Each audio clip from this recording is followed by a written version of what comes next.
इस फोन के अंदर LTPS डिस्प्ले है और इस फोन के अंदर LTPO डिस्प्ले है। आखिर ये दोनों चीज होती क्या है, इसका काम क्या है, और अगर मैं कोई स्मार्टफोन खरीदने जा रहा हूं तो इस चीज का मुझसे क्या लेना देना। टेंशन मत लीजिए, मैं हूं ना। LTPS और LTPO डिस्प्ले में क्या फर्क है, इस चीज को एक घोड़े से समझते हैं। हाँ जी, आपने सही सुना, एक घोड़े से। एक घोड़ा है जिसे हम बोलते हैं कि भाई तुझे भागना है, और वो फुल स्पीड के अंदर भागता रहता है, भागता रहता है, भागता रहता है। उसको स्लो होने के लिए बोलते हैं, लेकिन वो स्लो नहीं होता, वो फिर भी फुल स्पीड के अंदर भागता रहता है। LTPS डिस्प्ले वो ही डिस्प्ले है जो फुल स्पीड में भागती रहती है। इसके अगेंस्ट में एक दूसरा घोड़ा है जिसे हम लोग बोलते हैं कि भाई तेरे को फुल स्पीड में भागना है, वो तेजी से भागता रहता है।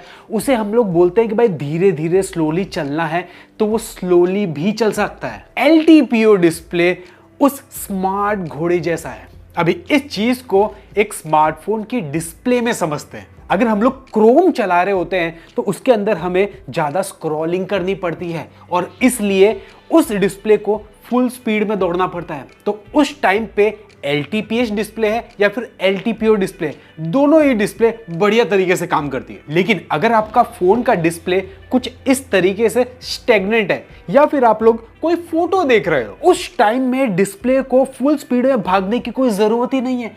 In short, high refresh rate की कोई जरूरत ही नहीं है। 1 हर्ट्ज का रिफ्रेश रेट, 10 हर्ट्ज का रिफ्रेश रेट या फिर 60 हर्ट्ज के रिफ्रेश रेट में भी काम चल जाता है। इस टाइम LTPO डिस्प्ले काम आता है। इसका मतलब यह है कि आपने देखा होगा काफी सारे स्मार्टफोन के अंदर जब आप लोग फोन के डिस्प्ले के अंदर रिफ्रेश रेट के अंदर जाते हो तो वहां पे लिखा होता है 60, 90, 120, किसी किसी में डायरेक्टली 60 या फिर 120 लिखा होता है। इसका मतलब वो एक LTPS डिस्प्ले है।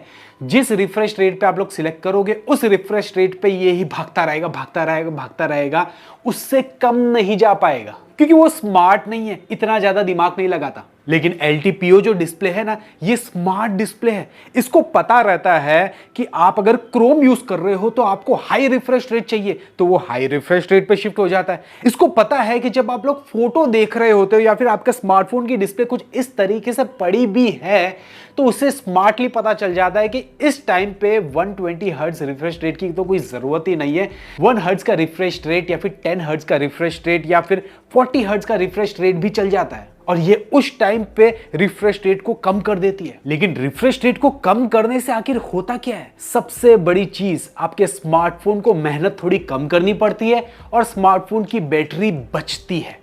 इसका मतलब यह है कि LTPS वाली जो डिस्प्ले है वो आपके स्मार्टफोन की बैटरी ज्यादा खाती है compare to an LTPO display, क्योंकि ये स्मार्टली रिफ्रेश रेट को 60 हर्ट्ज से भी कम ले जा पाती है। LTPS डिस्प्ले 60 हर्ट्ज से कम नहीं ले जा पाती। तो अब आप लोग सोच रहे होंगे कि LTPS डिस्प्ले तो बेकार डिस्प्ले, LTPO डिस्प्ले प्रीमियम और अच्छी डिस्प्ले।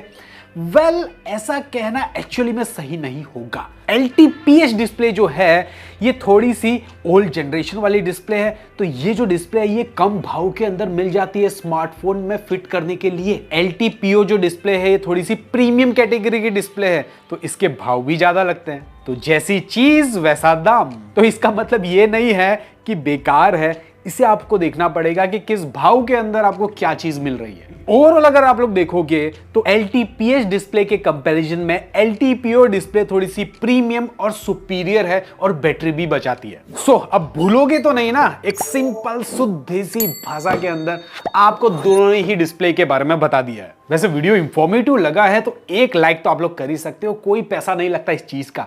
वैसे आपको डिस्प्ले के बारे में तो पता चल गया, लेकिन क्या आपको पता है कि IPS डिस्प्ले और AMOLED डिस्प्ले में क्या फर्क है? तो ये वीडियो आपके बहुत काम आने वाला है। मिलता हूं नेक्स्ट वीडियो के अंदर, तब तक के लिए टेक केयर।